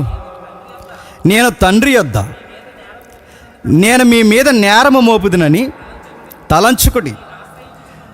మీరు ఆశ్రయించుచున్న మోసే మీ మీద నేరము మోపును. అతడు నన్ను గూర్చి రాసిన గనక మీరు మోసేను నమ్మినట్టయినా నన్నును నమ్ముదురు. మీరు అతని లేఖనములు నమ్మని ఎడల నా మాటలు ఎలాగో నమ్ముదురు అని మీకు ఏం చెప్తున్నారు? ఇప్పటికిప్పుడు మోసే వచ్చినా కూడా మీరు ఎవరిని అంగీకరించరు చెప్పండి. మోసే కూడా మీకు నచ్చడు. ఎందుకు? ఇప్పుడు మోసే ఇప్పటికిప్పుడు వస్తే మోసే ఎవరికి సపోర్ట్ చేస్తాడు? నాకు సపోర్ట్ చేస్తాడు. మోసే నాకు సపోర్ట్ చేస్తాడు కనుక మీరు ఏ మోసే శిష్యులు అని చెప్పుకుంటున్నారో, మీరు ఏ మోసే రాసిన లేఖనాలు ముందు పెట్టుకుంటున్నారో, ఆ మోసే వచ్చి నాకు సపోర్ట్ చేస్తే మీకు ఆ మోసే గారు కూడా చెప్పండి ఎందుకు నచ్చరు? పొగిడితే మిమ్మల్ని పొగడాలి, దండాలు పెడితే మీకే దండాలు పెట్టాలి, టోపీలు పెడితే మీకే టోపీలు పెట్టాలి, దండాలు పెడితే మీకే దండాలు పెట్టాలి. మంచోళ్ళు ఎవరైనా అనాలంటే మిమ్మల్ని మంచోడు అనాలి. పొరపాటున పక్కనోడిని మంచోడు అన్నాము నీకు పొగొచ్చేద్ది, నీకు నచ్చదు, నీకు గిట్టదు, నీ కళ్ళు బాగోవు. యోహాను సువార్త 1వ అధ్యాయం 45వ వచనం. 1వ అధ్యాయం 45వ వచనం. ఫిలిప్పు నతానియేలును కనుగొని ధర్మశాస్త్రములో మోసేను ప్రవక్తలను ఎవరిని గూర్చి రాశారో ఆయనను కనుగొంటిమి. ఆయన యోసేపు గారు కుమారుడైన నజరుడైన యేసు అని అతనితో చెప్పెను. అందుకు నతానియేలు, నజరేతు నుండి మంచిది ఏదైనా రాగలదా అని అడగగా, వచ్చి చూడమని యేసు నతానియేలు తన యొద్దకు వచ్చుడు చూసి, ఇదిగో ఇతడు నిజముగా ఇశ్రాయేలీయుడు, ఇతని యందు ఏ కపటము లేదని అతని గూర్చి చెప్పను. నన్ను నువ్వు ఎలాగూ ఎరుగుదువని నతానియేలు ఆయన అడగగా, పిలుపు నిన్ను పిలవక మునిపే నీవు అంజూరపు చెట్టు కింద ఉన్నప్పుడే నిన్ను నేను చూశానని చెప్పిన సందర్భంలో మీరు గమనించండి. పిలుపు ఎవరండి? అంత పిహెచ్డి క్యాండిడేట్ ఏం కాదండి. పిలుపు తెలుసుగా. శిష్యులు మీరు గమనించండి, శిష్యులు ఎవరు అంత బాగా చదువుకున్న వాళ్ళు ఏం కాదు. వాళ్ళు ఏదో సాదా చేదా చదువు, ఏదో ధర్మశాస్త్రం చదవగలిగే అక్షర జ్ఞానం ఉందో తప్ప వాళ్ళకి పిహెచ్డి నాలెడ్జ్ లేదు. కానీ గమనించండి, పిహెచ్డి క్యాండిడేట్స్లా ఫీల్ అవుతున్న పరిసయ్యుల శాస్త్రులకి లేఖనాలు చదివితే యేసుక్రీస్తు అర్థం అవ్వలేదు. కానీ అంతంత మాత్రమే చదువుకున్న పిలుపుకి మాత్రం చెప్పండి యేసుక్రీస్తు వారు అర్థమైపోయాడు.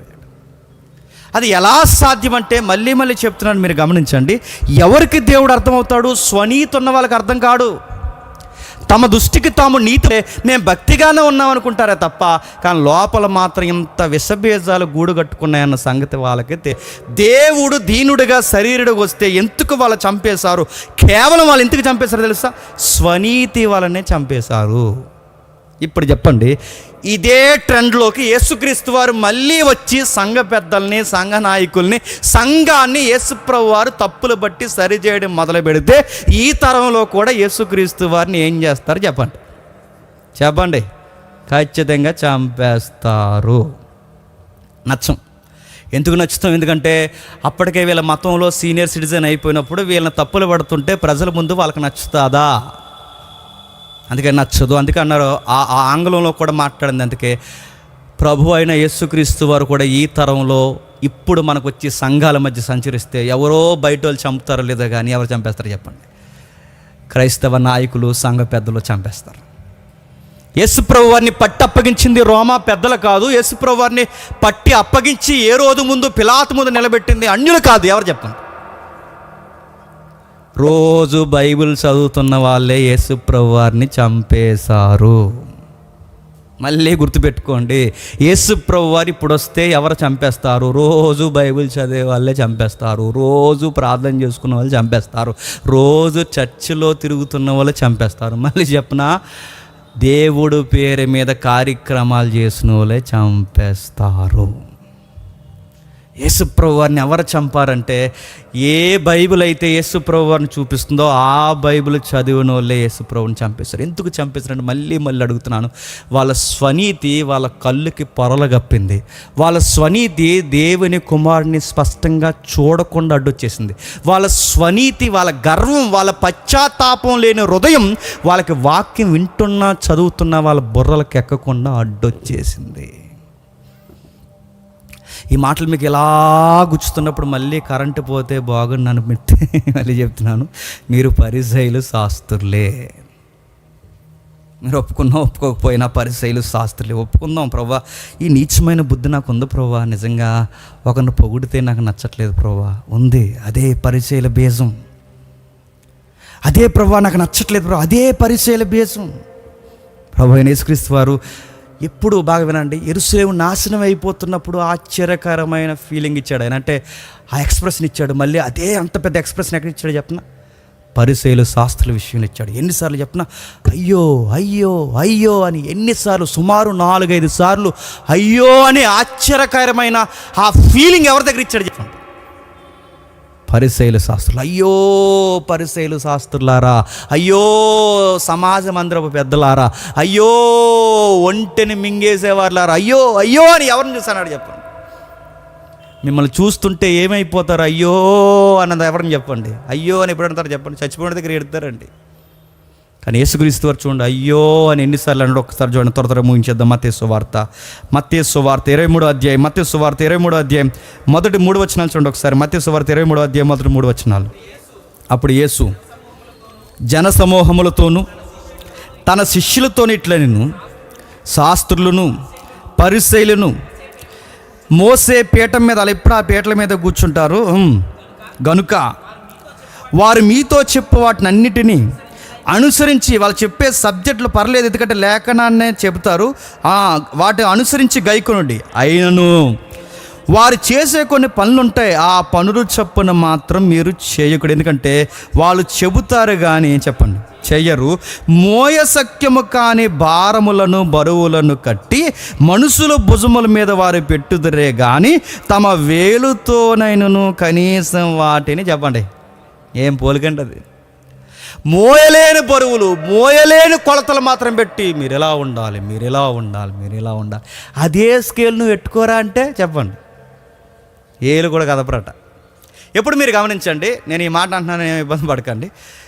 ఎప్పుడు ఎదుటోడు పర్ఫెక్ట్గా ఉండాలనే చూస్తామే తప్ప అదే కొలత మనకు పెట్టుకుంటామని చెప్పండి. అస్సలు పెట్టుకో. ఎందుకంటే మేము బాగున్నామన్న ఫీలింగ్ మనకి. మనం పెట్టుకోం గనక పెట్టుకోం. ఎప్పుడు ఆ కొలతలు ఎవరు పెడతాను చెప్పండి? మోయే సఖ్యం కానీ పాటించలేని కొలతలు ఎవరు పెడతాను చెప్పండి? మీకు మాట చెప్తాను వినండి. ఏంటి సార్ ఎవరైనా అలా బట్టలు వేసుకుంటారు సార్ అడుగుతా, వేరే బట్టలు కూడా పాయింట్అవుట్ చేసేస్తారంటే ఆ పరిచయాలు చేసేస్తారు.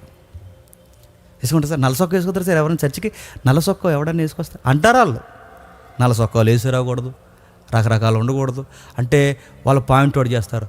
పొరపాటున ఎప్పుడైనా వాళ్ళు నల్ల సొక్క వేసుకున్నారనుకో, మీరు ఎందుకు వేసుకున్నారు సార్, మన నల్ల సొక్క వేసుకోకూడదు అన్నారు కదంటే, అంటే ఇది చర్చ్ కాదు కదా అందుకే వేసుకున్నారంట. అంటే వాళ్ళు చేసే పనులకు వివరణలు ఉంటాయి. చెప్పండి, మనం ఏదన్నా చేయలేనిది పొరపాటున చేస్తే వాళ్ళు ఏమంటారు చెప్పండి, ఎంత కొలతెట్టి మీరు ఎందుకు చేస్తున్నారు అది అని అడుగుతారట.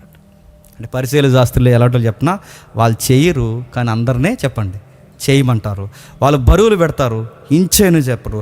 మనం ఇలా చేయాలి అలా చేయాలంటారు, కానీ వాళ్ళు ఏమీ చెప్పండి చెయ్యరు. అక్కడ అంటాడు, ఆ టెక్స్ట్లో ఏమంటున్నాడు చూడండి, అది 23వ అధ్యాయంలో 13వ వచనంలో ఏమంటున్నాడు చూడండి.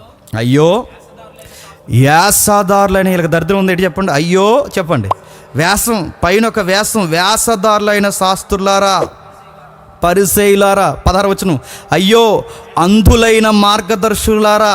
అయ్యో వ్యాసదారులైన శాస్త్రులారా. 16వ వచనంలో అయ్యో అంధులైన మార్గాన్ని సరిపేసే దరిద్రులారా అనాలి. ఆ పదం అక్కడ అదే సూట్ అవుద్ది వాళ్ళకి. మార్గాన్ని సరిపేసే మార్గదర్శకులారా. 23వ వచనం, అయ్యో వ్యాసదారులైన శాస్త్రులారా. 25వ వచనం, 25వ వచనం, అయ్యో వ్యాసదారులైన శాస్త్రులారా. 27వ వచనం, అయ్యో వ్యాసదారులైన శాస్త్రులారా. 29వ వచనం, అయ్యో వ్యాసదారులైన శాస్త్రులారా.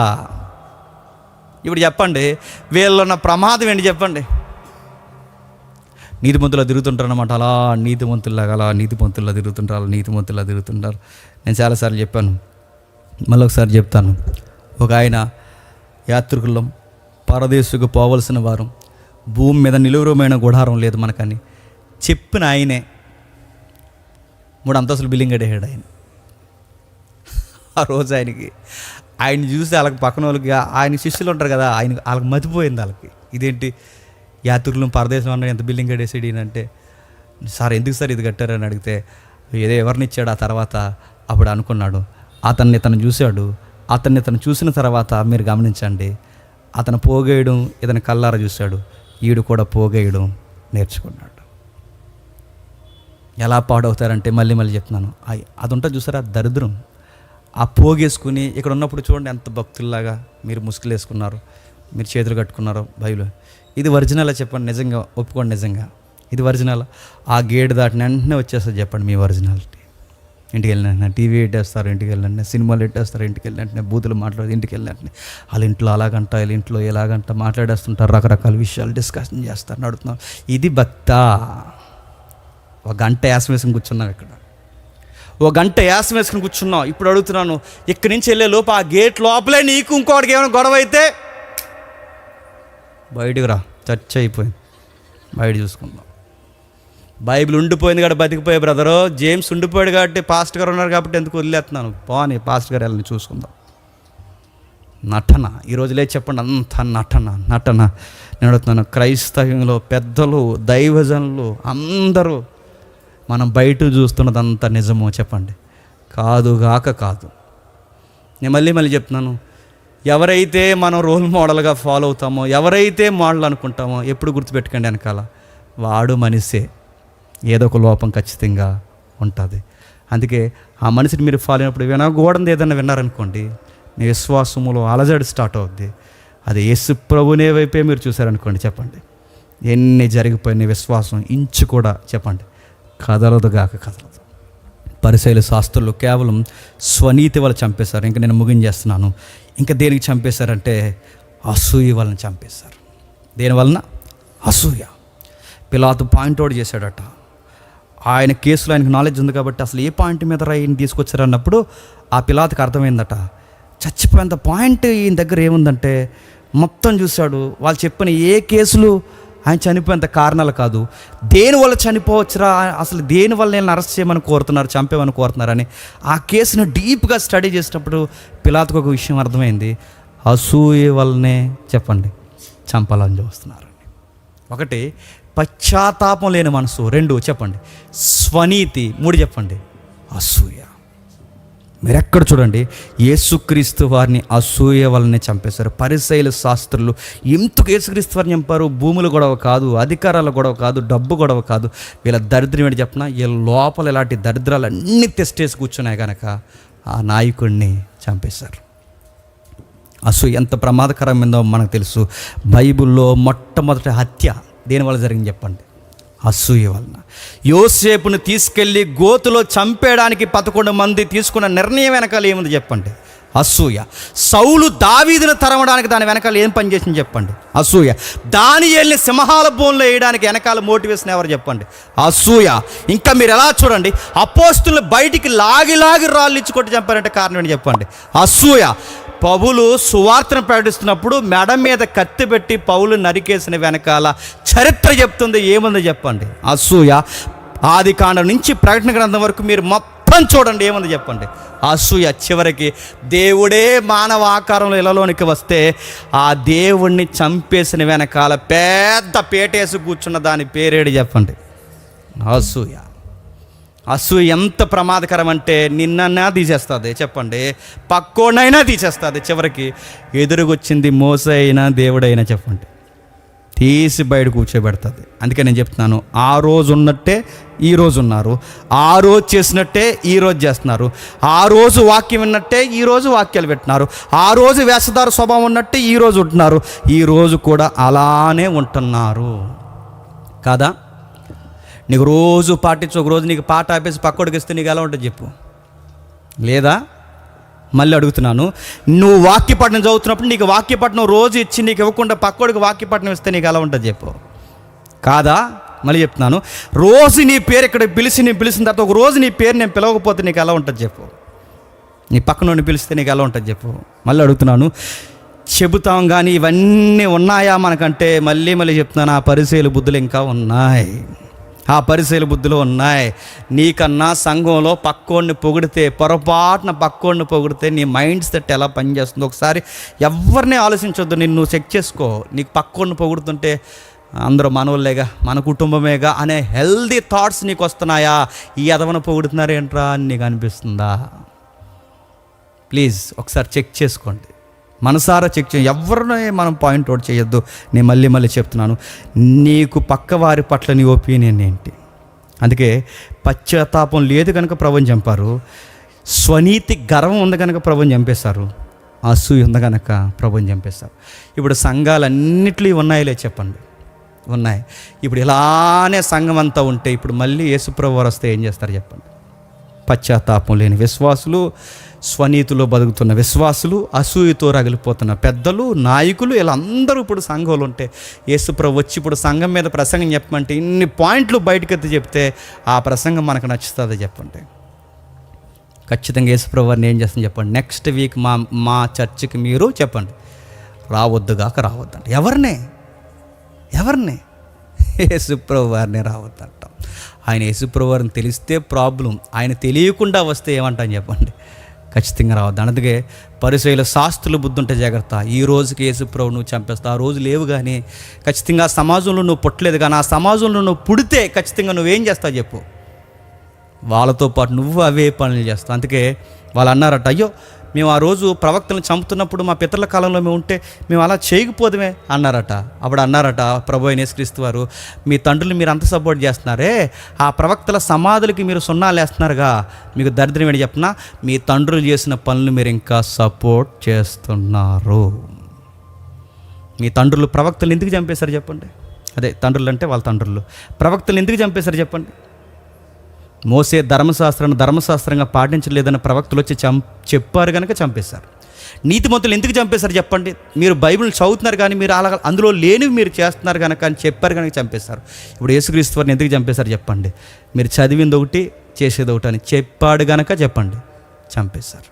ఇప్పుడు మళ్ళీ చెప్తున్నాను, ఇలా చెప్పేవాళ్ళు అరుదుగా ఉంటారు, తమ్ముడు ఇందాక మెసేజ్ ముగిస్తూ ఆ అరుదుగా ఉన్నవారిని కాపాడుకోండి, అరుదుగా ఉన్నవారి మాటలు వినండి, అరుదుగా ఉన్నవారి మాటలు గౌరవించండి, అరుదుగా ఉన్నవాడిని వాడు అరుదుగా ఉన్నాడని కాస్త ఉన్నంతకాలం వాడి మాటలు వినండి. పోయాడే అనుకోండి చెప్పండి, ఇంక మళ్ళున్న దరిద్రాన్ని ఏలెత్తి చూపించడానికి ఎవడు ఉండడు. జర్జాగా, హుందాగా, ఘరానాగా ఎక్కడ పోతాం తెలుసా? నరకానికి పోతాం. అందుకే యేసుప్రభు అంటాడు, సర్ప సంతానమా, మిమ్మల్ని నరకము నుండి నాశనము నుండి తప్పించగలవాడు చెప్పండి ఎవడు? మీకు చెప్తే ఇంక అర్థమవుతుంది. ఈ పాయింట్స్ మీరు మార్చుకున్నంతకాలం మీకు ఎవడ చెబితే మీకు అర్థమవుతుంది. నాశనమే మీ అంతము, మీ కడుపే మీ దేవుడు, మీరు నాశనం అయిపోతారు. వాళ్ళు అనుకున్నారు నువ్వు నాశనం అయిపోతావు, మా చేతిలో నాశనం చేయడానికి నిలబెట్టారు, కానీ ఆయన తిరిగి లేచాడు. వేలే